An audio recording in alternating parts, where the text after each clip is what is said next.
Welcome everybody. My name's Ben Barry. I'm the Senior Fellow for Land Warfare, and we've got with me from the ISF Wolf Christian Pace, who masterminded the report that we're launching today, Lee Elemans, who's been the research analysis supporting this, and we've got Alexei Melnyk from the Razumkov Center in Kiev, who also contributed to this. And what we're going to do is, if you bring up the slide showing the agenda.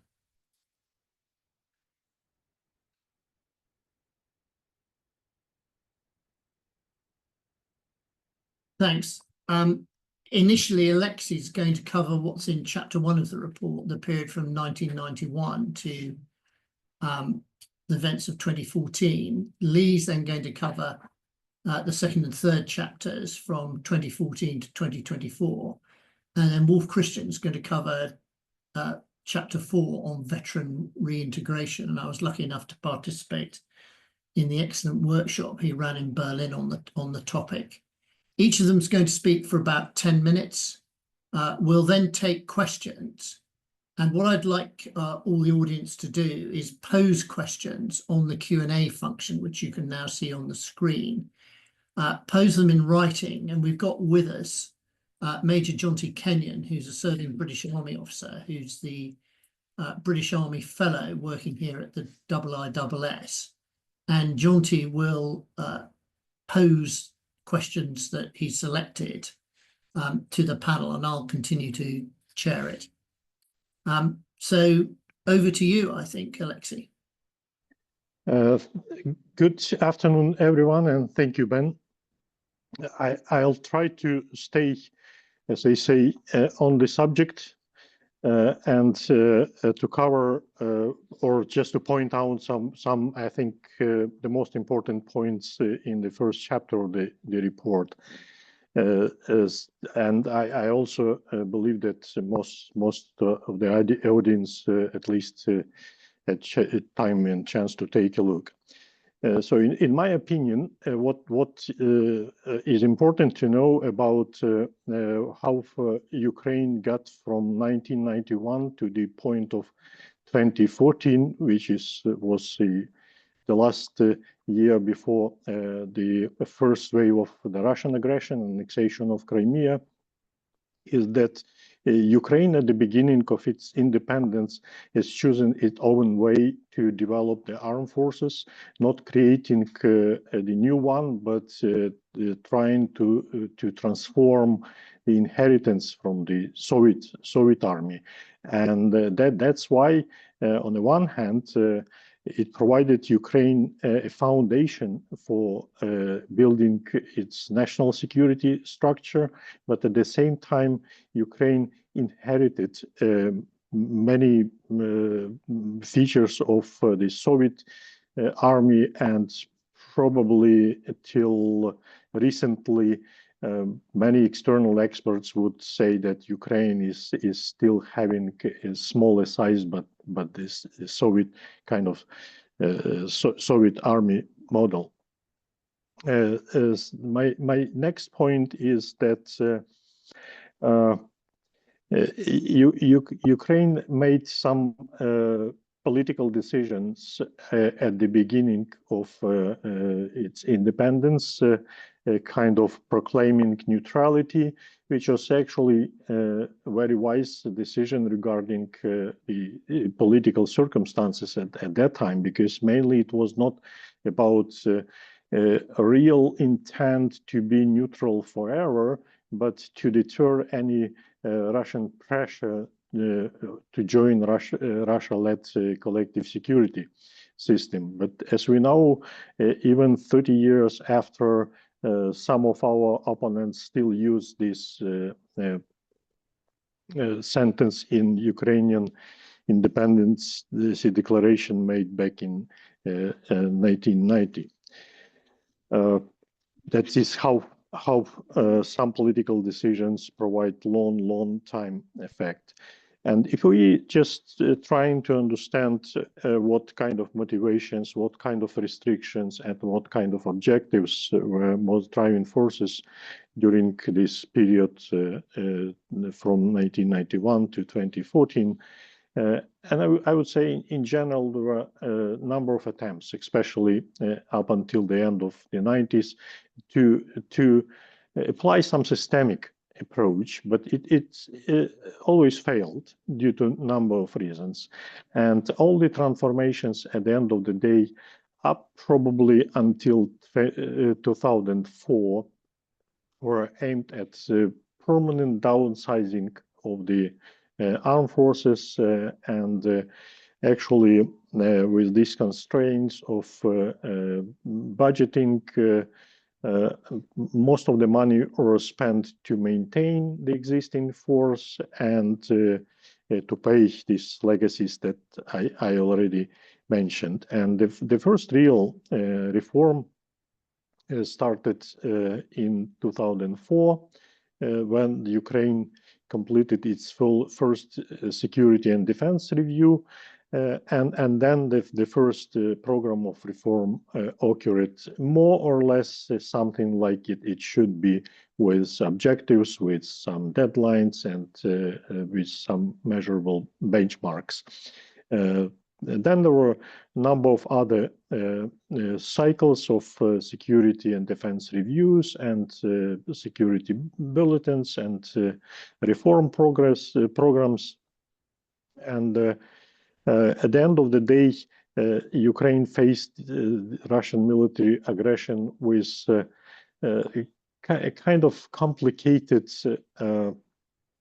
shape of Ukrainian defense sector, armed forces, and other security sector elements, which were not fully prepared to deter the Russian aggression, but at least they served as the basis for developing Ukrainian defense and deterrence capabilities and to get better prepared for 2022.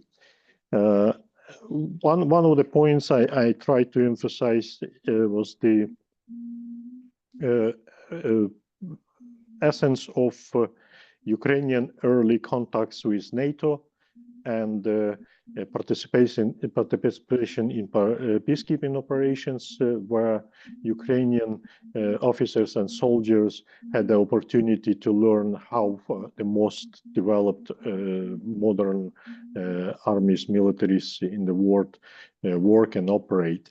So it's always been very helpful for Ukrainians just to have this first-hand experience, and of course assistance provided by NATO as an organization and NATO nations assisting Ukraine in different ways, providing advice and material, financial support.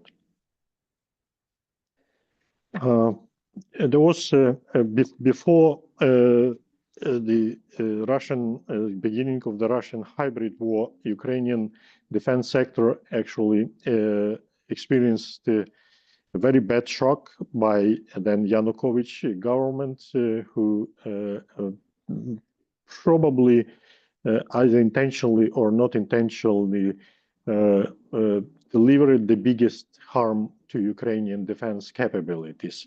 But even at that hard time, Ukraine maintained a certain level of cooperation with NATO on very practical military-to-military contacts, and this is probably was one of the key factors that positively affected this in general negative period, pre-war period.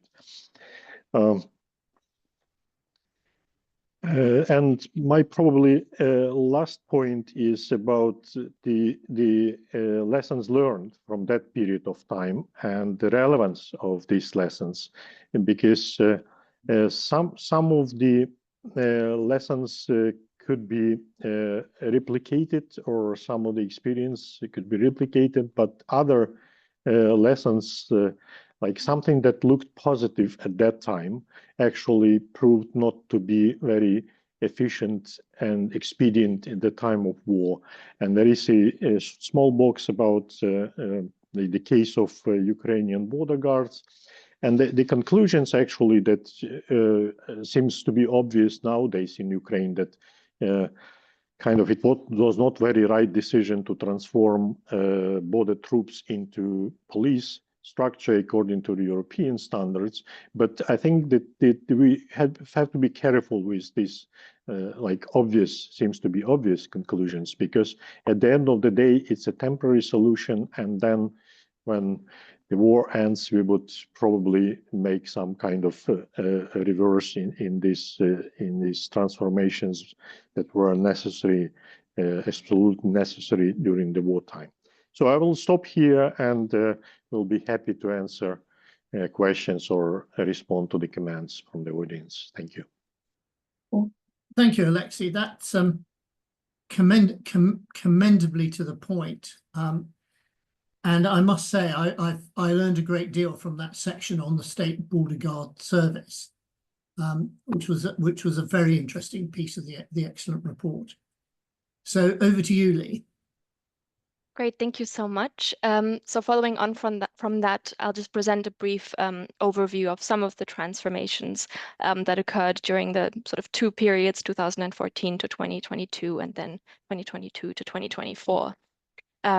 It's not exhaustive, it's just sort of highlighting a couple of key points as well. And of course, the transformations that really took place during that time were in response to and should be seen in the context of these events that, ranged from violent repression of protesters at Maidan Square to the onset of Russian aggression in the east of Ukraine, and then the full-scale invasion. And changes really took place through a combination of sort of top-down reform efforts as well as sort of bottom-up adaptations. So one thing I'll just briefly mention, not go too in depth into, are reforms in the law enforcement sector after 2014, which aimed in particular to depoliticize and demilitarize the law enforcement sector after the unfortunate events at Maidan Square. But a key point during this time that I think comes across also in the report is that there was a sort of distinct changing threat perception at that time, which really determined subsequent reform efforts, including increasing capabilities and implementing reforms aimed at achieving closer cooperation with the EU and NATO. And I think that also came across with what Alexei just said, that by the onset of Russian aggression in 2014, the shortcomings in Ukraine's defense sector really came to the fore. So I mean, the number that's quite widely cited is that only around 5,000 to 6,000 Ukrainian soldiers were combat ready as the aggression started in the east of Ukraine, and they were even lacking basic equipment at the time. And so subsequently, focus was therefore placed on increasing personnel and combat units. And if we can switch to the next slide, please. Here you will see, and this is based on data from our colleagues who do the military balance. And here we can really see the increase mainly here in land forces between the period, so 2013, sort of end of 2013, and then on the eve of the sort of full-scale invasion. So you can really see that a lot of efforts were made there to increase capabilities. And just to highlight that this sort of changing threat perception, so that, threats are coming from outside of Ukraine rather than from within Ukraine, is also reflected in the key strategic documents at that time. To mention one, the Strategic Defense Bulletin of 2016, that sort of also singled out sort of Russia as a military threat to Ukraine. At the same time, it's also reflected in sort of a more explicit rhetoric around Euro-Atlantic integration. So in 2019, EU and NATO membership aspirations were actually also enshrined in the Constitution. Another key transformation during this time, and perhaps the more profound one, came about through Ukraine's strong civil society. So besides providing logistical and material support, a sort of very substantial volunteer phenomenon movement emerged, and many people started forming what at the time were essentially irregular armed groups that were then very quickly integrated into the regular security sector and to sort of maintain a state monopoly on the use of force. And some of these were subordinated to, for example, the Ministry of Interior as a revived National Guard, but also the Ministry of Defense. And these are also widely credited to have, made a significant contribution in the early days.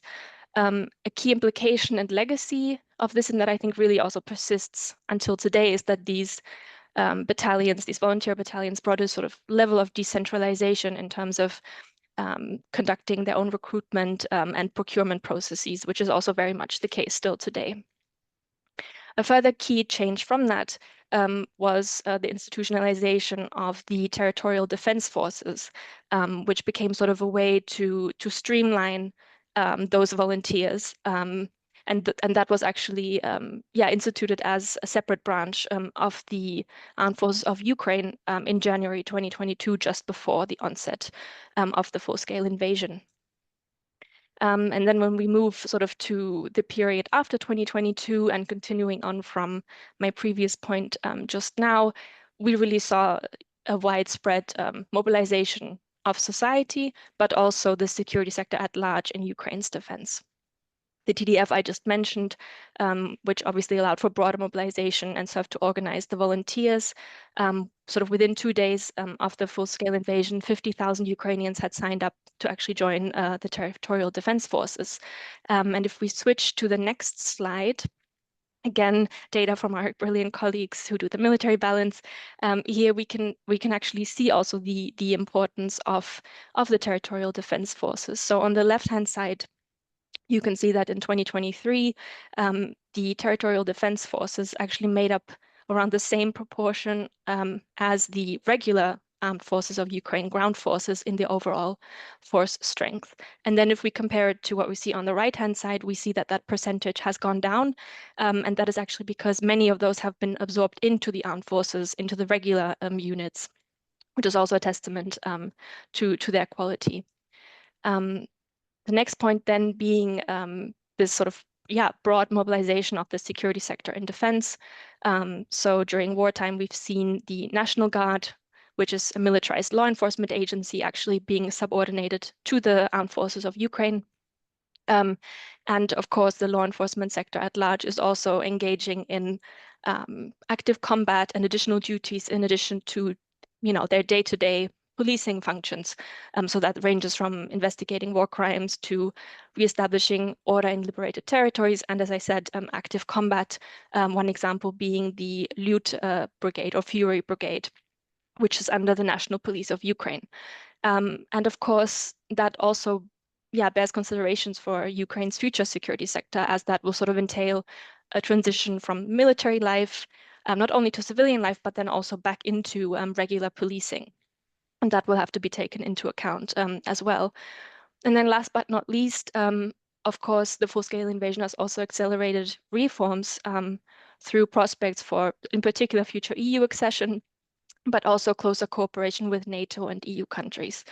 And besides, obviously, provision of military aid, extensive training support has been provided by the EU and many NATO countries, which has also contributed to the adoption and really internalization of NATO's operational standards in the armed forces of Ukraine.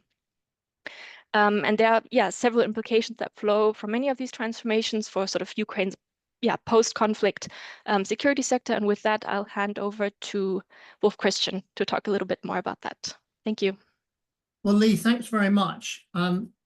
I'm flattered that you're using the military balance data in such a way, but very interesting and stimulating. And I found the discussion of the irregular and informal armed groups, which was a theme that went through much of the second half of the paper, I found that particularly illuminating.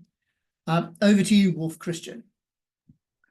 Yeah, thank you very much, Ben. Thank you, colleagues. I have the particularly challenging task to speak about the future, right? It's seeing which at this moment in time is even more challenging I would say than it was at the end of last year when we finished work on this paper, given the fast changing situation in the political environment.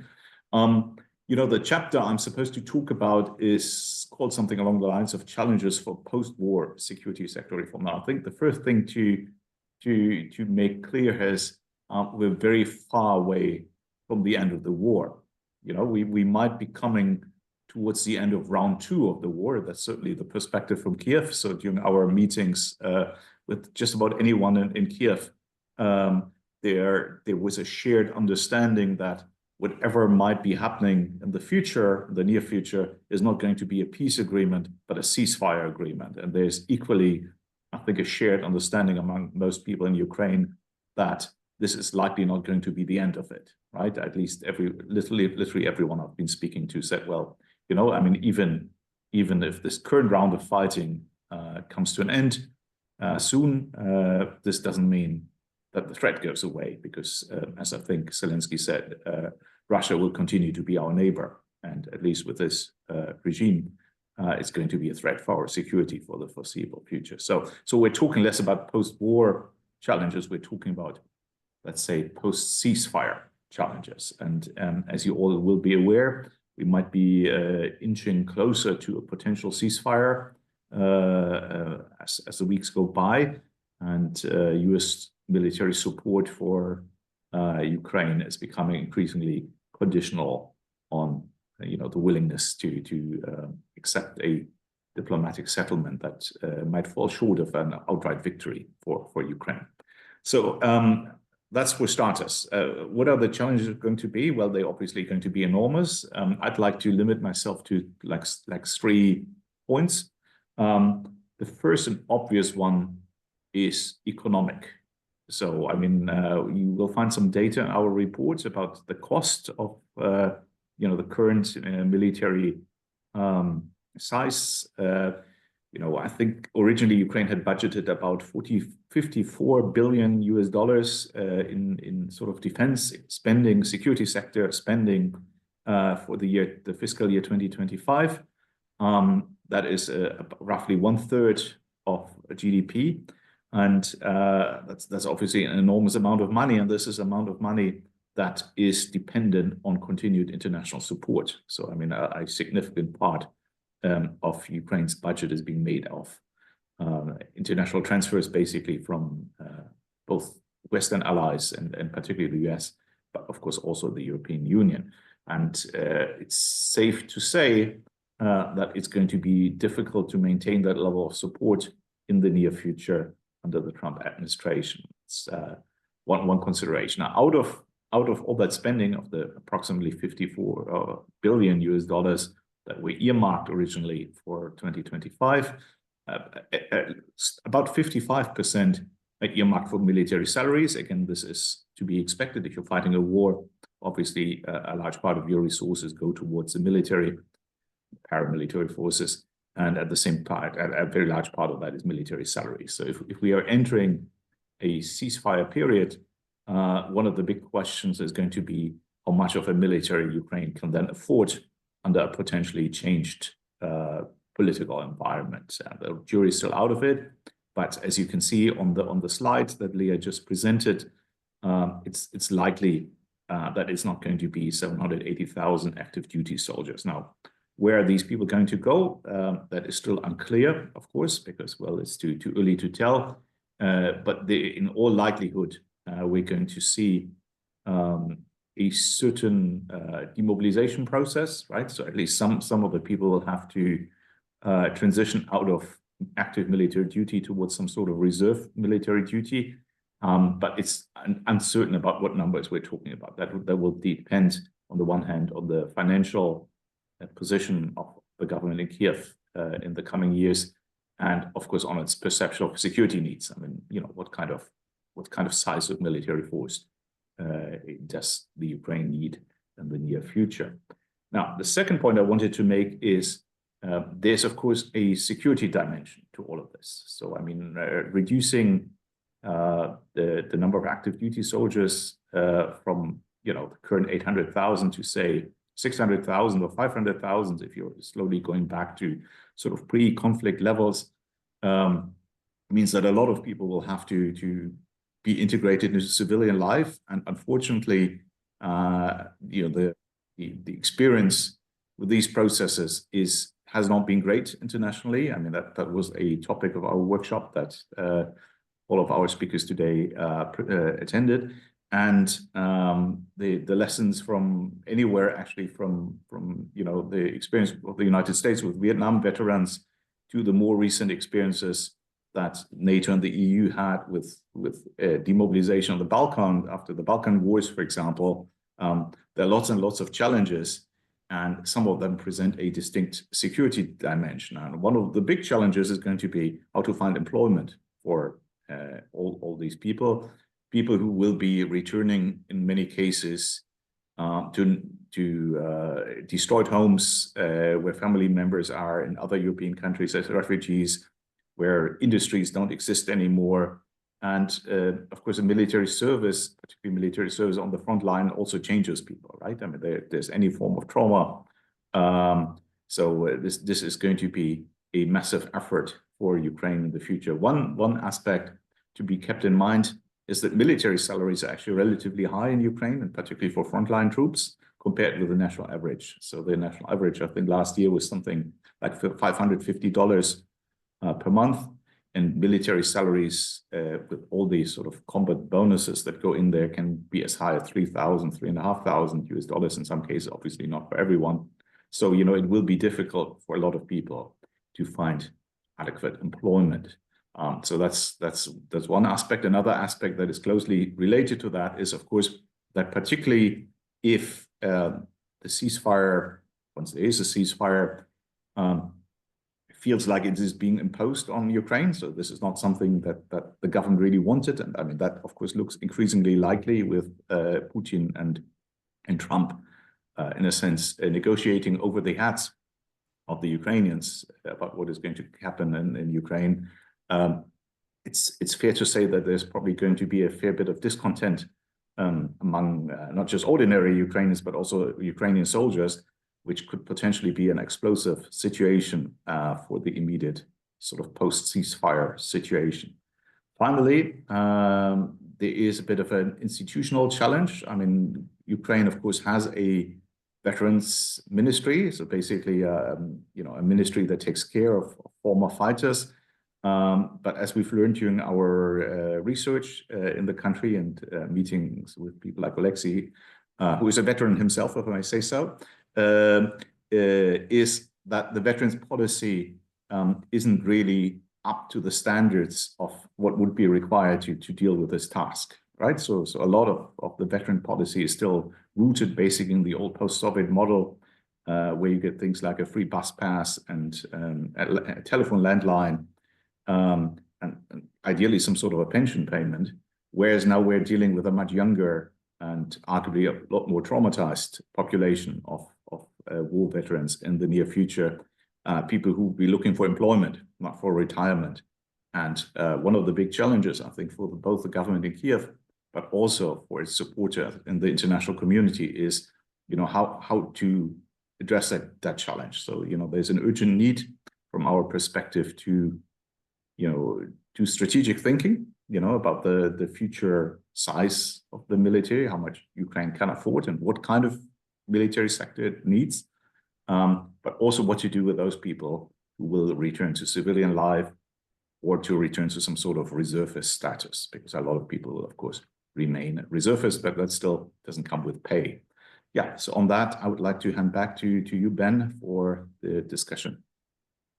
Well, thanks very much, Wolf Christian. Well, in a moment, we'll open it to questions, which John G. Kennett will select, and we'll put them to you. Some may only be applicable to one of the speakers, but others may be applicable to all of them. I wonder, though, if I might ask a first round of questions. Firstly, to Alexei. The British, Canadians, and US military officials, in repeated interactions I've had with them, were very proud of the role they played between 2014 and 2022 in helping to build the capability of the Ukrainian military from low tactical level up to the Ministry of Defense. My question for you is how much effect did that have, and what were the strengths and weaknesses of that informally coordinated international effort? My question for Lee, I was very struck by a point you made about the initiatives coming both top down and bottom up. Now, I've done a lot of work on defence and military innovation, including a wide variety of case studies and having participated in some of it myself. And I think that's one of the core principles.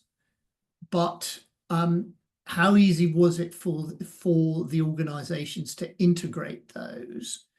And did top down work better than bottom up, or was there a balance? And then Wolf Christian, I suppose my observation here is, well, if there is a good peace deal and a ceasefire that holds, then the Russian and Ukrainian governments have some quite difficult choices to make along the lines of how quickly they demobilize and reduce their military, and also the extent to which their economies remain war economies. And that will also affect the demand for jobs, non-military jobs in both countries as well. And indeed, there need to be a certain amount of reconstruction of industry from war damage as well in both countries. So I wonder if you've any thoughts on how those factors, which can go up and down, and of course there will be judgments made by both countries on the military strength of the other. Have you a feel for how those factors might affect demobilization and veterans and the economies? So perhaps I might ask Alexei to go first on that international operation after 2014. Thank you very much, Ben. I think that to put it shortly, it was absolutely vital and very useful for Ukrainian armed forces, as I mentioned in my chapter, just to have this, I wouldn't say new, but different point of view, and have assistance from trainers on a tactical level up to strategic level advisors.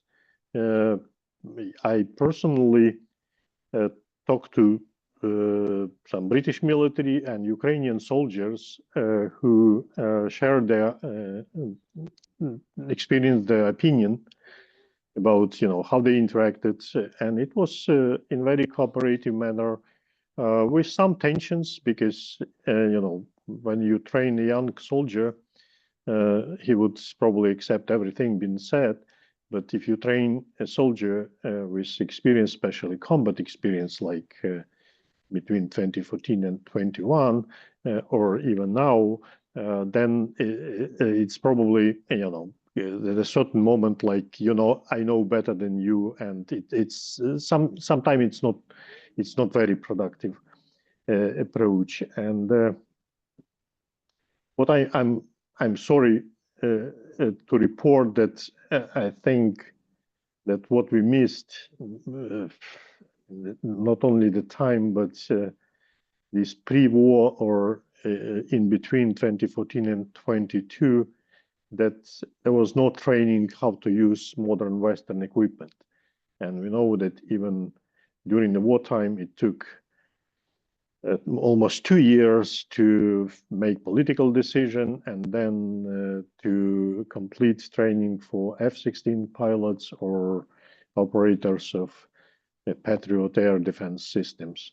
So to put it shortly, it was good, but again, I wish it would be much quicker. Well, thank you, Alexei. It's a very interesting contrast, actually, strategically, with the US, UK, and NATO efforts to build the Afghan forces, which of course failed and contributed to the defeat of the Afghan government forces by the Taliban. Lee, my question on top-down versus bottom-up initiatives. Yes, thanks, Ben. I'm not sure if this answers your question, but no, but I do think it is a combination probably of the two. If we take, for example, procurement as an example, the so-called branded brigades or branded battalions, for example, the very famous Azov Brigade, which actually started out as a volunteer battalion in 2014. For procurement, they actually go through a combination of top-down and bottom-up. So they do go through the ministry they are subordinated to, which is the Ministry of Interior, in terms of submitting requests for equipment, but they also go through bottom-up initiatives to sort of plug any holes. So there they go through sort of crowdfunding, or also getting assistance from the many sort of civil society organizations that have sprung up. To point out one example, the Come Back Alive Foundation. The bottom-up can often be quicker and sort of less bureaucratic from what I can see, but I would say it's probably a combination of the two. Thanks. And Wolf Christian, my futurological question. Thank you very much, Ben. If I may, maybe one point towards your earlier question to Alexei. So, I mean, I've talked to some German armed forces instructors who've been involved with training Ukrainian soldiers over the last couple of years. And I think the important point here is it's not only that Ukraine learns from our experience, but we also learn from Ukraine, right? And maybe that's a difference to some of the experiences elsewhere, right? I mean, as warfare evolves, I think this is now quickly becoming a two-way street. I mean, there are areas such as drone warfare, for example, where I think NATO armies have a lot to learn from the experiences in Ukraine, as possibly Ukraine has learned from us when it comes to other weapon systems. But you raise an excellent point, Ben, with your question. I think the key challenge here is what are threat perceptions, right? So if we assume, as we probably have to, that a lot of people not see this as an end to the war, but rather a ceasefire that will stop the war for a while, chances are that at least the government in Ukraine will remain on a, let's say, all-out war footing when it comes to resource allocations, right? I mean, particularly if there's a perception that Western assistance is less reliable than maybe people would have thought, there is already an attempt to build up military defense industries in Ukraine to a high level, so that Western assistance can be substituted to some extent with domestic production. And if there's also an assumption that Ukraine might at some stage find itself alone facing renewed Russian aggression, of course, you are unlikely to downsize your military sector. Having said that, there will be pressure to reform the military sector, and that's actually what we call the report transformation under fire, because Ukraine has to do all of this while maintaining military strengths to deter further aggression. Thank you also for pointing out the sort of Russia dimension. Indeed, in our report, we talk only about Ukraine, but I mean, once there is a ceasefire, the Russian Federation is obviously also going to face somewhat similar challenges when it comes to what happens to all the people they have drafted for the war effort. How will they go home? I mean, they are, of course, as traumatized as people on the Ukrainian side. I mean, that always goes both ways. And whereas I do think that there is a willingness by international partners to engage with Ukraine to assist with this process, I'm not sure how much of a willingness there is to help Moscow with a similar process at the current moment, right? And as we discussed, a chaotic downsizing of military strengths carries a lot of risk, from some people finding their way into a life of crime to proliferation of weapons and all of these things that we've seen in other countries after the end of fighting. Over.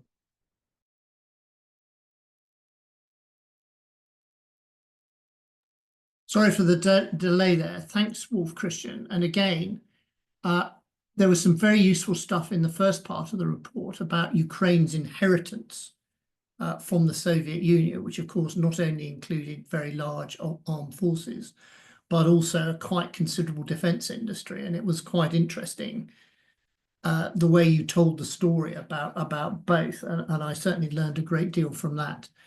Well, I'm now going to ask John T. Kennan to flag up a question or two that we'd like to put to the panel. Thank you, Brigadier. Our first question is from Yogendra Kumar. What do you assess the effect of the various Ukrainian militias on the Ukrainian forces' overall cohesiveness? Who'd like to go first on that? Anyone? Lee. I think, Wolf, do you want to take this one? If you have your hand up. I just wanted to maybe to start us off, actually, I think Oleksiy and I were talking briefly about this informally yesterday, that I think there's been sort of a big change between the beginning of the war and where we are at the moment, and I think we touch on this a little bit in the report, at least if I understand the question correctly, that we're talking about sort of a level of decentralization between the different components and the different sort of brigades, that was seen as particularly useful in the early stages of the war. But from my conversation with Oleksiy yesterday, I understand that that's changing a little bit and posing a little bit more of a challenge these days. So I would maybe leave it up to Wolf and Oleksiy to fill in the gap here. Thanks. Thank you, Leah. I'm not sure that I got the question right. If Ben can retranslate. Yeah, but what Leah already mentioned our yesterday's conversation, that's actually one more lessons learned from our war experience, because something that proved to be very efficient and useful at the initial stage of the war, this very high level of decentralization, autonomy, and some kind of chaotic, in a good sense, chaotic approach on the Ukrainian side. When the war entered the period of a strange war, there was a clear problem of developing bigger structures like divisions and corps. So just 1 month ago, Ukrainian political and military leadership announced decision to make structures, I mean, out of existing brigades, regiments, battalions, make bigger structures under one command and replace, like now we have these operational tactical commands that and brigades subordinated to them, sometimes just pieces of brigades on different operational commands. And now Ukraine is trying to establish new structure, and it should be one core kind of division or bigger size, and it has this full set of forces directly subordinated to the HQ, to the commander, because that's one of the lessons that we learn from our enemy. It's proved to be more efficient, and my point is that something that was very efficient 6 months ago, it may be not relevant tomorrow. Wolf Christian, anything to add? I think that the both of them have captured the essence of that, right? I mean, what really strikes me about Ukraine is that you know, you have in some sense many militaries in one, right? So I mean, you have the post-Soviet tradition with some of the officers still basically coming back from the old days of, you know, the immediate period after independence. Then you have this volunteer movement, which is really unique, right? I mean, that's quite different from also the NATO model of how to run a military force. And then you have the transition towards a NATO-style army. And so you have the three simultaneous realities existing in one military force. And I mean, that's, to me, as Oleksiy just said, probably was, you know, this was the secret to the successful defense in 2022, because I think given the disparity in numbers and material, had the Ukrainian military be of a more traditional type in 2022, the defense of Kiev and would have played out differently, right? It would have been really, really challenging. But I mean, what works in that situation might not be appropriate for a successful counter-offensive, for example. And I think that's where Ukraine is currently learning the lessons and moving towards a different force model. Yes, I mean, I've seen detailed British and US Army studies of the initial Russian attack on Kiev, and it's quite clear that armed citizens flocking to local military units played a crucial role in that, particularly in the Battle of Irpin, which was perhaps the decisive moment when the juggernaut was turned back. Thank you for that. Jonty, can you suggest another question? Yeah, so Francis Hoffman asks, can trends be seen in the composition of Ukrainian ground forces by branch, infantry, artillery and armour over the 3 different periods? For example, were there more fires, including drones, and were these shifts a possible result from organic learning or just from the attritional battles? Anyone like to cover that? Alexei, I think I'd turn to you first. Yeah,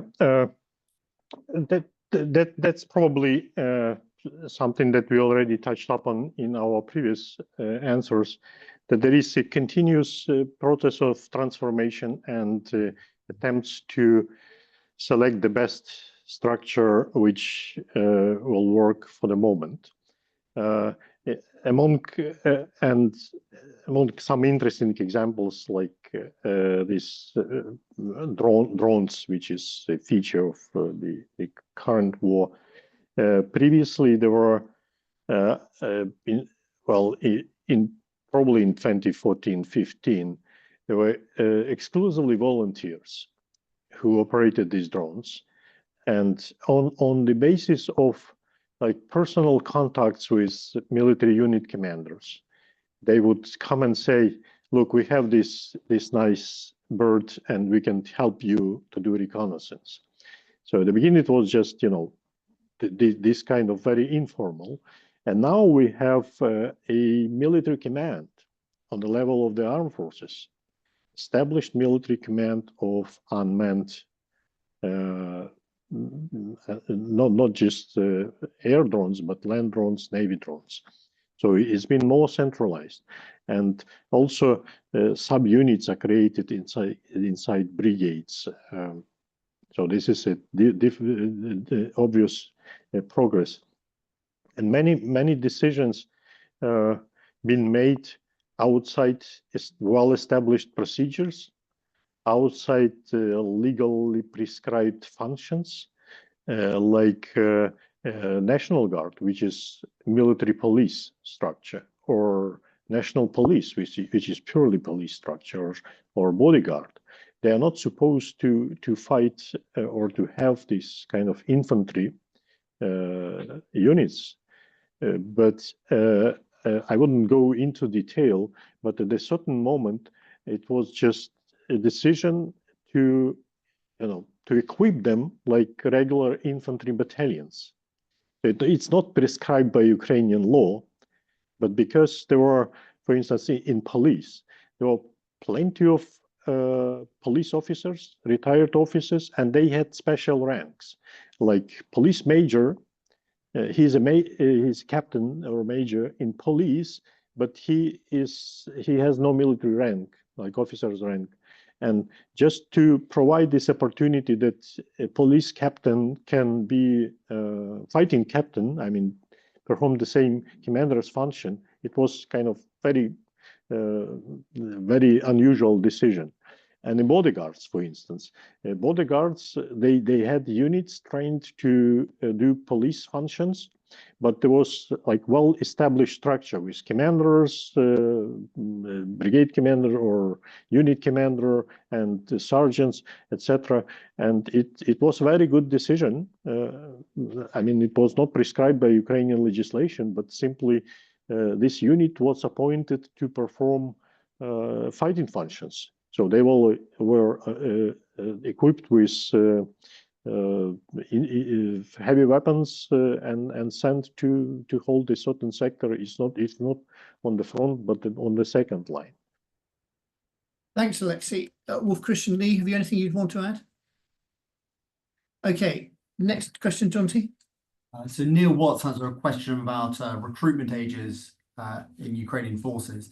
Many countries have national service starting from the age of 18, but the Ukrainians, what is their rationale for having it at the age of 25? And is this not a hindrance given the current recruit shortage at the moment? Do you believe that they will change that, and what's going to influence that change? Alexei. Yeah, I hope that it would be easy for me to answer. Again, there are some legal requirements because Ukraine used to have or still have legally a conscript service, and people from males from 18 to 25 are obliged to serve this conscript service for fixed term, like 12 or 18 months. At the beginning of the war, the decision was made, a very right decision, to stop conscript service, and for many reasons, like because they wouldn't provide any additional fighting capabilities for the armed forces, and they will distract some funds, and it was simply dangerous to keep big number of troops in one camp, like for conscripts. So this was cancelled. But at the same time, there is another legal requirement that the conscripts cannot take part in the operations. And that's why this age category was just found themselves outside. You know, they could not be conscripted for military training, and they could not be conscripted for or mobilized. Because of these like legal contradictions. But at the end of the day, the decision was purely political and populistic, made by Volodymyr Zelensky and his cabinet. Just, you know, from the moment the mobilization became very unpopular in Ukraine, he said, no, we will not touch these young people because this is our future, etc., etc. And it seems like, I mean, he was going to please a certain part of Ukrainian population, their family members, but at the same time, he created additional tensions, because why a man 26 years old is less important for the state than his neighbor who is 24-year-old. And now I think that and there was a continuous pressure from our partners.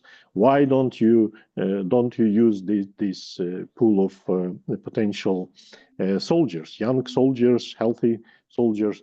So just recently there is another attempt to solve this problem somehow. There is a government's decision that provides an opportunity for this category of men to sign a contract with financial bonuses and some additional benefits to be provided after they finish military service. It's early to report, but this is just an attempt, you know, to solve this problem somehow. Well, thank you, Alexei. I certainly learnt new material in that. Wolf Christian Lee, anything you want to add? Okay, well, let's have another question, Jonty. Eva Tenzin has a question about veterans legislation. If Ukraine was to take inspiration or adopt a model of a country with functioning modern veterans legislation, which country would you suggest that they emulate? Well, that's a very interesting question. Do any of the panel want to answer that? I can give it a try. I think the first thing I would say is that Ukraine should not take inspiration from a single country. Ukraine needs a solution that fits the situation in Ukraine. In fact, too much of a challenge, you know, very often is that people just copy and paste the model from another country, just in Ukraine, but in general, right? Very often people say, okay, this worked here, so let's try it there, and that usually fails. So I think what Ukraine should do, and to some extent is already doing, is study experiences in other countries, you know, see what did not work, and then find the model that is right for them. But if we look at, you know, what certainly is needed is we need legislation that is trying to activate people, right? And I mean, that's not really the case with the old style veterans legislation. So like I was trying to say at the outside, at the beginning, you know, these people coming back from the war, they're reasonably young, right? I think the average age is somewhere in the mid 30s, you know, late 20s to early 40s is sort of the age band for a lot of the people who probably transition out of the military. So they have a productive life in front of them. So, you know, treating them as potential pensioners is not going to work because, you know, they want to do something with their life. And in fact, we've learned this from previous generation of veterans in Ukraine, right? I mean, it's not like this is the first time Ukraine is facing the challenge after the sort of Donbass a war, for lack of a better word, after the 2014 escalation. There was also a very significant number of people returning from military service, and they were of a similar demographic, right? And they didn't want pensions; they wanted help with rebuilding their civilian lives, with getting a job, going back to school. So I think the question is, how can you sort of help future veterans to find that pathway?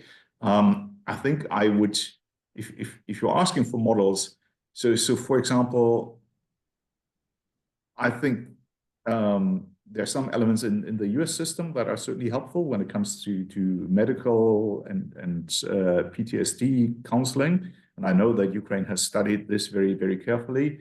When it comes to employment opportunities, I think there's actually something to be learned from countries like Germany, right? I mean, we have a fairly sophisticated system of providing grants for people transitioning out of the military. And I would be really careful with coming up with some sort of big scale program where the government tells the veterans, oh, you know, you have these three options, you know, you can either, you know, take this training course, that training course, or, you know, some sort of lump sum payment. That never works. So I think we need to take former future veterans seriously as people, right? Rather than treat them as pure numbers. So sort of top-down model where somebody in Kiev or, God forbid, in London or Berlin decides what's right for them, that would be really problematic. So I think I would be in favor of something more sort of decentralized and individual. Any more on that particular point, Lee, Alexei? I wonder if I might take the chairman's privilege of just making some observations here. I am a veteran who served in 3 armed conflicts, but I was never wounded. I've seen quite a bit of the US system, and I am, if you like, supported by the British system. The UK's, one of the principal differences is, of course, the UK has a National Health Service and doesn't therefore have to run a parallel structure of medical for veterans. I think one strength of the UK system is a really quite generous offer towards training and education in terms of credits that you can spend with the civil sector that provides training and education courses. I think it's also fair to say that with the unanticipated wars in Iraq and Afghanistan, which were both long and unpopular, and which also, because of the advances in military medicine, produced many more survivors of attacks where they previously would have died before they reached the hospital. I think both systems had to adapt, and particularly in terms of the long-term care and management of the wounded, and not just the wounded, but also support to their family. But I think it's best if we switch to another question now, Jonty. So Eden Cole has a question about military reform assistance for the future. If we are to assume that the USA will not be involved in post-war institution building, how can the UK, Canada, France, and other NATO partners best coordinate military reform assistance for Ukraine in the future? Who'd like to go first on that one? Alexei? Yeah, I have a duty to answer to Eden Cole's questions. That's a good point, and I think I have an easy answer, because the experience we gained so far by accommodating foreign military assistance in doing reform is still very relevant. Especially, I would be politically correct not to distinguish any particular country, but instructors from tactical level and up to strategic level advisors. Ukrainian military and civilians working for defense sector have already great degree of knowledge, and perhaps some guidance regarding Ukrainian strategic objectives joining NATO. Some guiding, because again, NATO, there is also like the process of changes, some guiding on the strategic level in the context of interoperability with NATO procedures, maybe some NATO innovations would be really important. But in general, I think that the experience we already have can be used in the future. Thanks. Wolf Christian Lee, anything to add? Well, maybe just very briefly, right? Since the question was also about the role of NATO, you know, without US participation, now, of course, the US remains part of NATO, right? I mean, at least so far, I've not heard the Trump administration saying we're going to withdraw from NATO.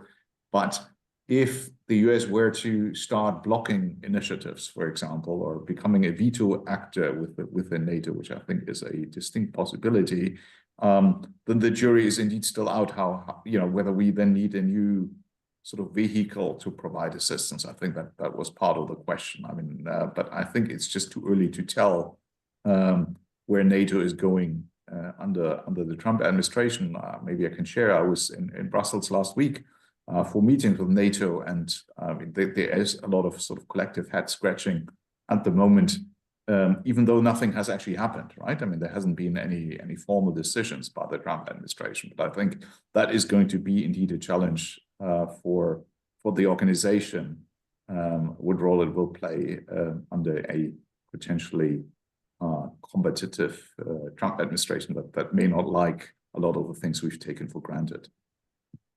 Okay, next question, please, Chauncey. Question from Ronan Pink. What do you think the future of the Ukrainian military-industrial complex might be? And will it see outside investment in the industry, or will it be primarily driven domestically? That's a very interesting question.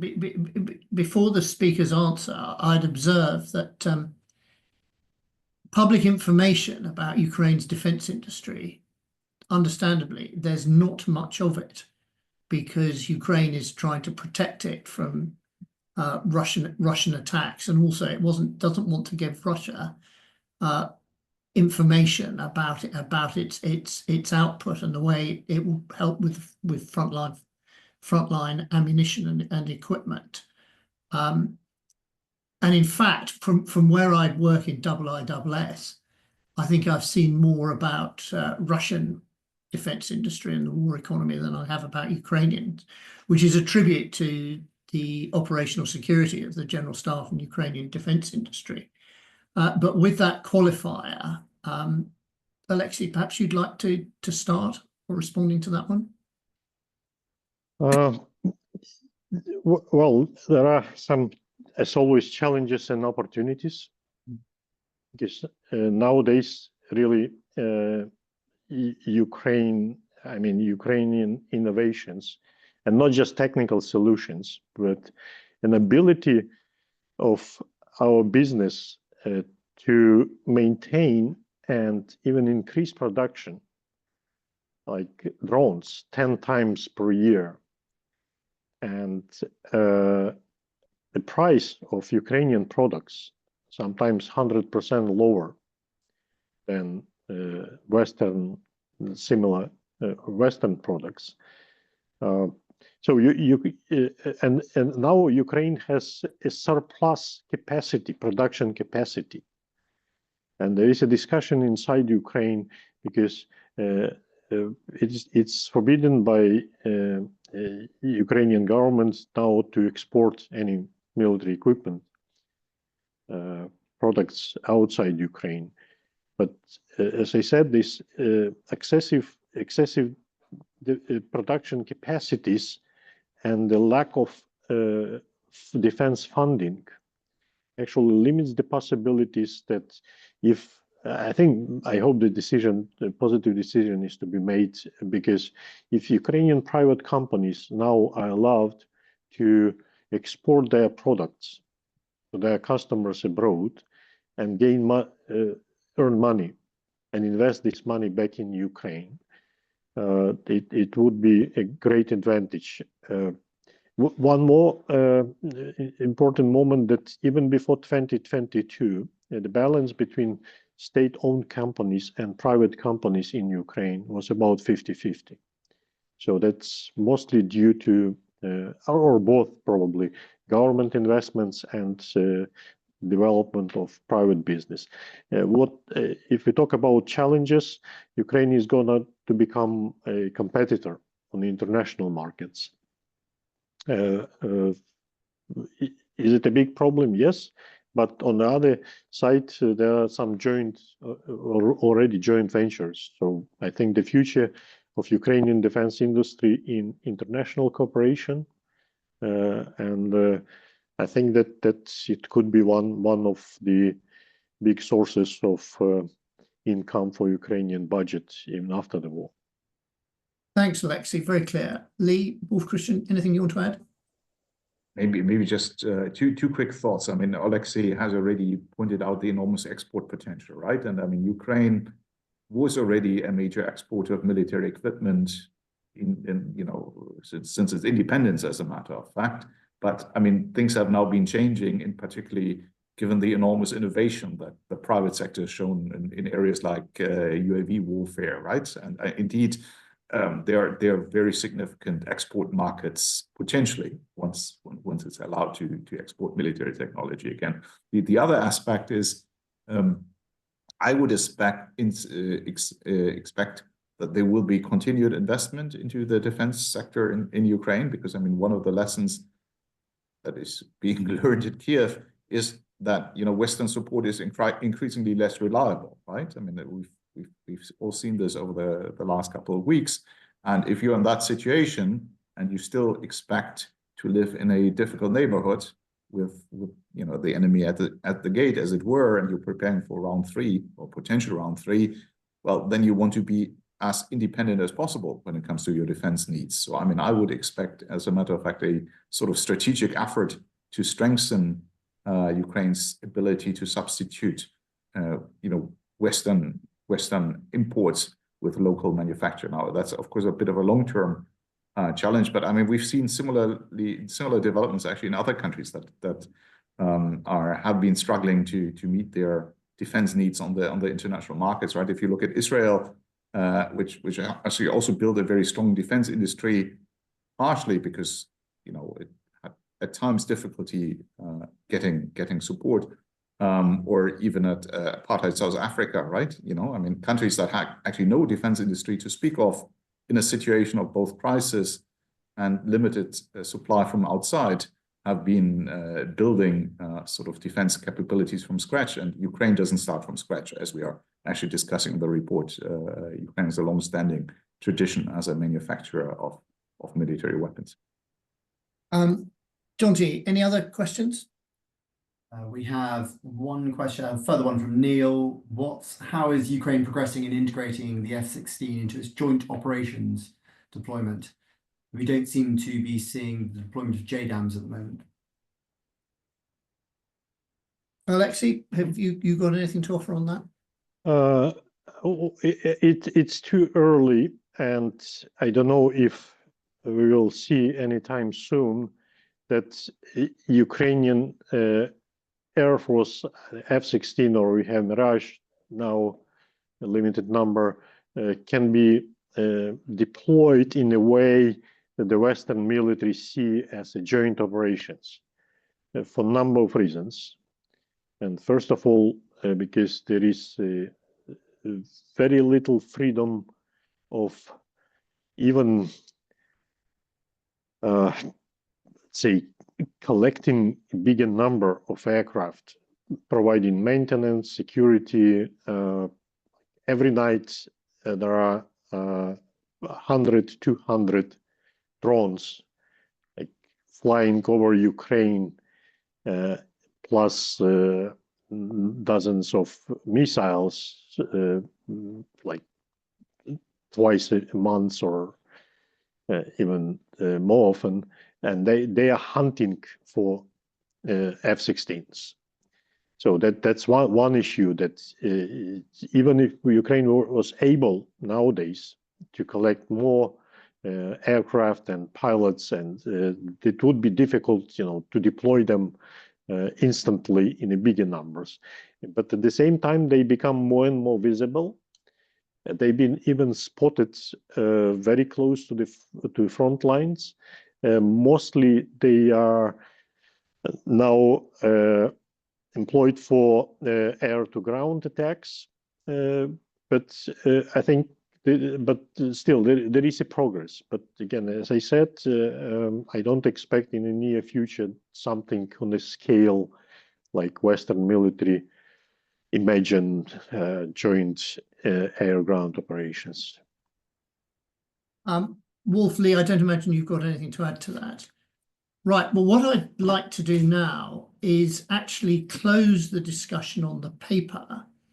But when we met electronically earlier to arrange this meeting, we agreed that it would be very interesting to hear Alexei's perspective on the strategic developments that affect Ukraine and the war and any peace process that have occurred over the last 2 weeks, because it's been just under 2 weeks since US Defense Secretary Hezget's speech at the Munich Security Conference, which had profound implications for both European defense and for Ukraine and the war it's fighting. And since then, we've had a number of announcements and the uncomfortable meeting in the Oval Office. And Alexei has very kindly agreed to share his thoughts on the state of the war and the strategic issues that result from the last 2 weeks' events. Alexei, would you like to share your thoughts with us? Yeah, thank you. Thank you for providing this opportunity. If anyone wants to imagine a perfect storm, that this is what we have now, and we are just in the middle of the storm. We are under double pressure of the two main powers in the world. Hopefully, United States military doesn't strike Ukraine with missiles or bombs, despite there are some jokes in the Russian media. I mean, but the decisions being made, like blocking military supplies and providing intelligence sharing, may have an effect quite similar to some kinetic strikes. Because, for instance, if we talk about the importance of American military assistance, there are different estimates, like Ukraine will survive or even be able to maintain the same level of fighting for the next 3 to 6 months if we still have the same level of support from other partners, and Ukrainian industry will be able to provide about 30% that now we have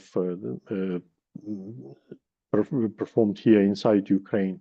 But this is all relevant. It's like your battery on a telephone. It's supposed to work 24 hours, but it may work longer. It may just run out in a couple of hours. So it's all these estimates relevant. When you talk about intelligence sharing or some particular pieces of items of American weapons, I would mention a few, for instance, Patriot missiles. I sit here in the city center in Kyiv, and I've seen a couple of times from window Patriot, launching Patriots and striking Russian supersonic missiles like Kinzhal. And it worked because we had these items. And most of the Patriots, and Patriots, the only probably system that can provide this level of assistance.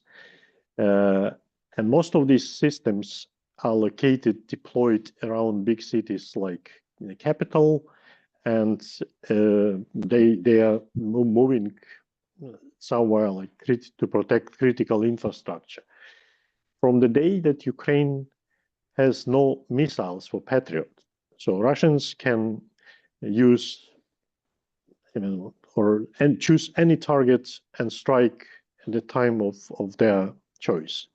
And by the way, if Ukrainian air defense system is able now to shut down or disable about 97% of drones and 70+% of cruise missiles, with ballistics missiles, the situation is not as successful. The best case is about 30%.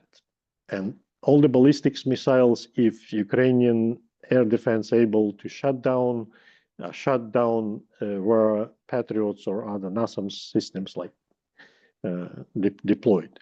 So this is an enormous strike, and then I said it's almost like a kinetic strike. With the intelligence sharing, I already noticed this night, because usually we have warning of Russians launching air drones like at 7 p.m. Last night, the first warning got at 8:30, probably 8 or 9. So it means that there was no information from the moment they were launched, and the information came from our air defense system, which actually shrinking the time for Ukrainian air defense to react. So this is the immediate consequences.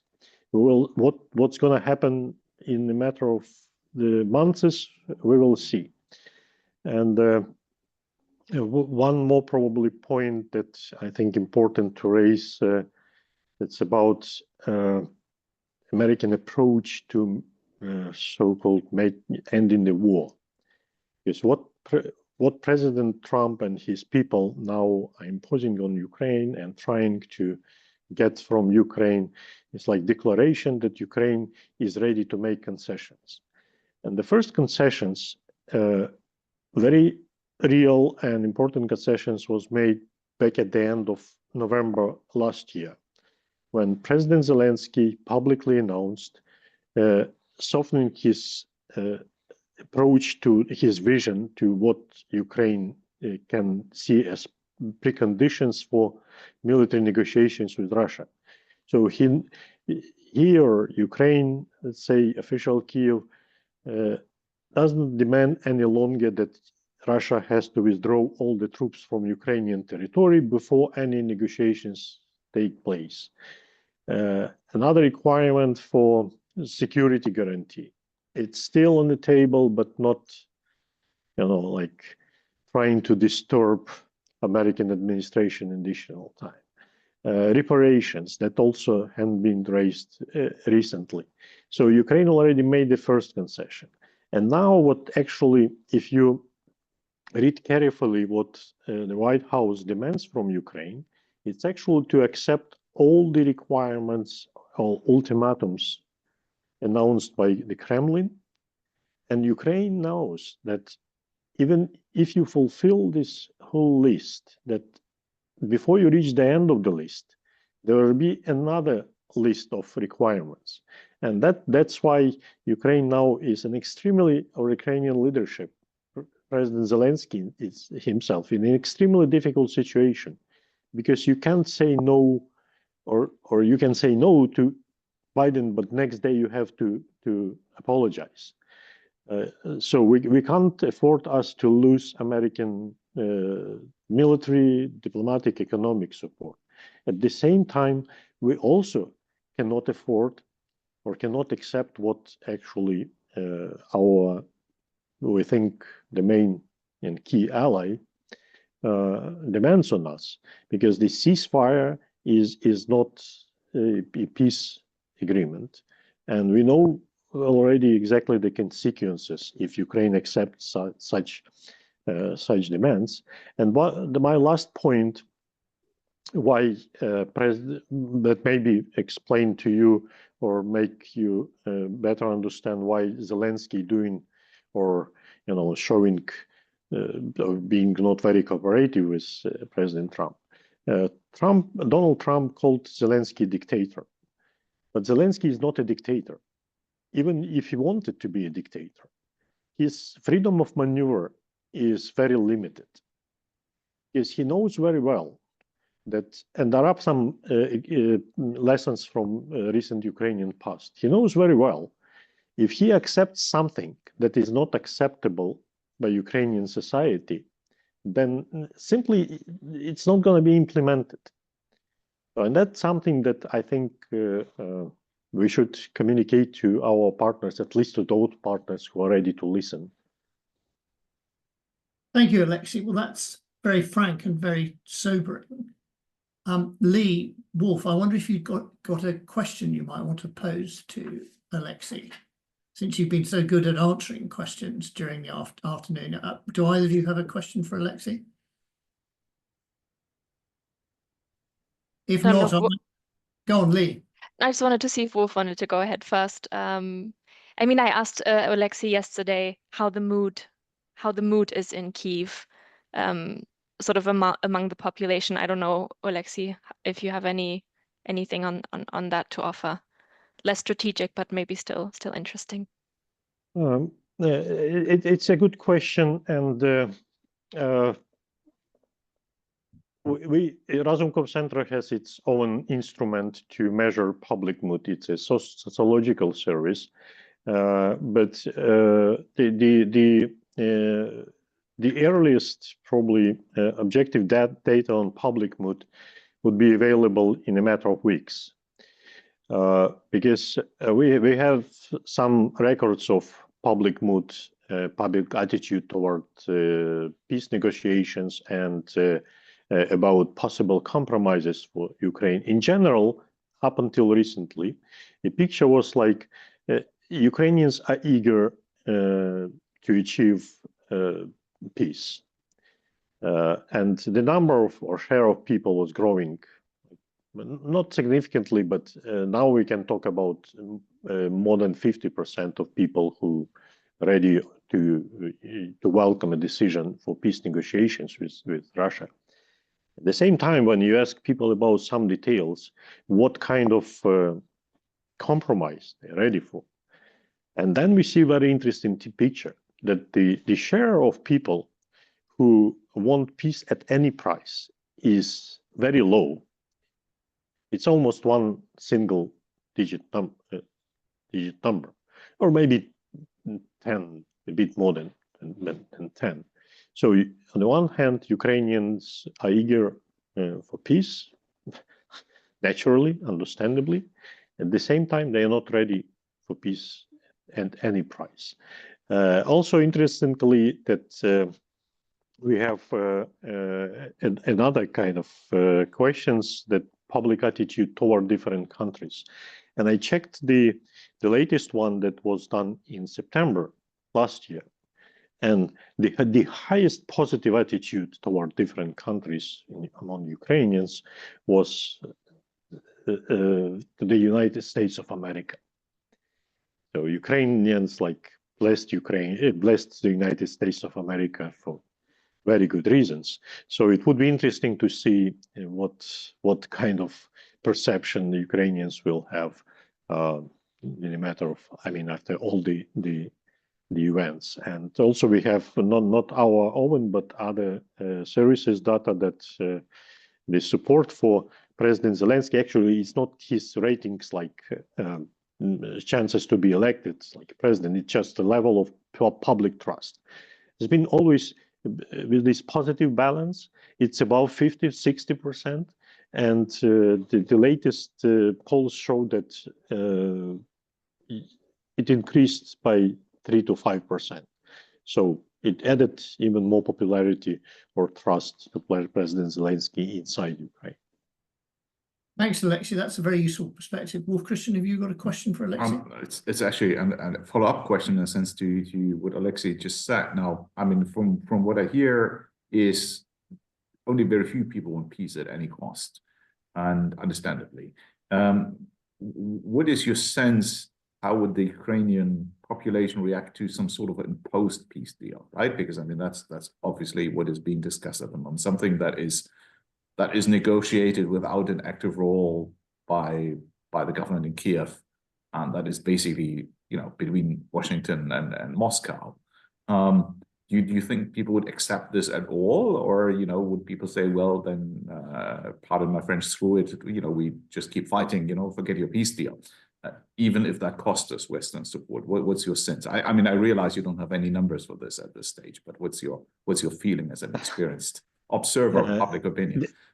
This is an excellent question, and I have very short answer. I don't know. Having said that, I will tell you a small anecdote in a matter of time that we have for till the end. Today, just before our meeting, I was at one of the friendly embassies here in Ukraine. We had an expert discussion, and there was the similar question, almost the same question. And I asked them whether the name of Parasyuk tells them anything. And even some of the Ukrainians who were present there, they said, yeah, many of them knew. And this story about, I would call it a Parasyuk factor. Don't worry, you are not supposed to know this name. Because it was in February 2014 on Maidan, Ukraine, during Revolution of Dignity. There were a lot of people killed on the streets day before. And there were tough negotiations among the Yanukovych government, people who pretended to be Ukrainian opposition, or they were Ukrainian opposition, but pretended to be representatives of Ukrainian people, and 3 European ministers of defense as foreign affairs, mediators. So when a leader of Ukrainian opposition, Arseny Yatsenyuk, said from the stage that, my people, I have an agreement. So we agreed this and that with President Yanukovych, and our European partners will provide kind of guarantee that this agreement is to be fulfilled, and we have to, you know, the revolution is over. Well, that's what he actually was going to say. And the crowd was silent, and suddenly one man, his name was Parasyuk, and probably very few people knew him at that time. He jumped on the stage and said, no, we will go and take Yanukovych out. And you know what happened next.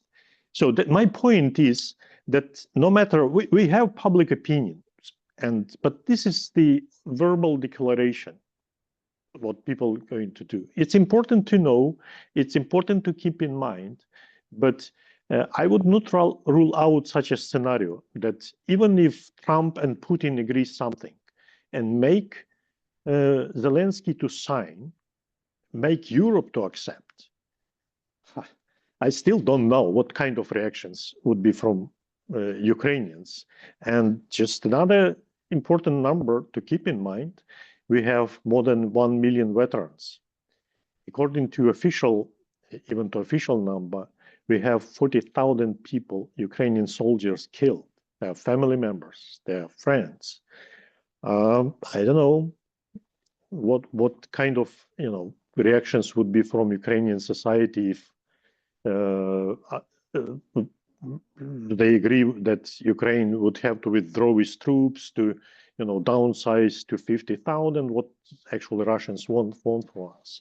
So my answer again, I don't know, but some of these, nuances that I already mentioned, better to keep in mind. Well, Alexei, that's a very stimulating point to end on, and my thoughts, and I'm sure the thoughts of everybody else involved in this meeting, are with you, with your colleagues, friends and family in Kiev at this very difficult time. I'm going to end the meeting then.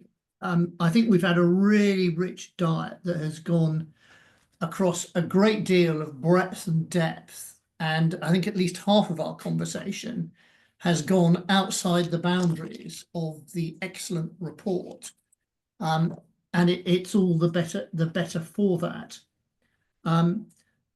I'd suggest to all those who've been attending that if you haven't done so, the report is well worth a read, and there's also an excellent executive summary, and it's posted on the IISS website, so it can easily be downloaded. And please pass it on to colleagues you think might find it useful. And so, although we're not together physically, I can't ask you to applaud. Can I, on your behalf, offer our collective thanks to the three speakers, both for putting together such a useful report, but also from such interesting observations this afternoon. Thanks very much indeed, and we'll end the meeting now.